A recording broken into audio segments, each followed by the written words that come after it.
अस्सलाम वालेकुम दोस्तों, कैसे हैं आप सब। मैं आपका दोस्त मोहम्मद बिलाल ख़ान। आज मैं आपकी खिदमत में एक सुरमा लेकर हाज़िर हुआ हूँ जिनकी आँखों में जाला, धुंध, ख़ारिश वग़ैरह, आँखों से पानी का बहना, जितने भी आँखों के अमराज़ हैं उनके लिए ये सुरमा है और बहुत ही आसानी से तैयार होने वाला है।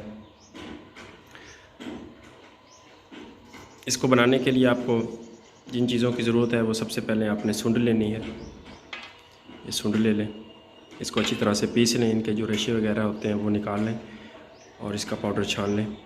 उसके बाद ये आपने सारी चीज़ें बराबर वज़न लेनी है। ये सुरमा लेना है, एक सुरमा सफ़ेद ब्लैक होता है, ये सुरमा सफ़ेद है।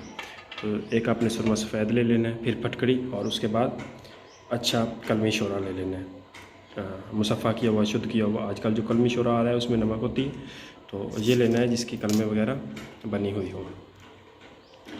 तो ये कलमी शोरा सारी चीज़ें हम वज़न आपने डाल के और इनकी आपने रगड़ाई करनी है एक दिन। तो ये आपका जो सुरमा है वो तैयार हो गया है। धुंध हो गई, जाला हो गया, आँखों में ख़ारिश हो गई, पानी का बहना, सब के लिए ये एक अक्सीरी सुरमा आपका तैयार है।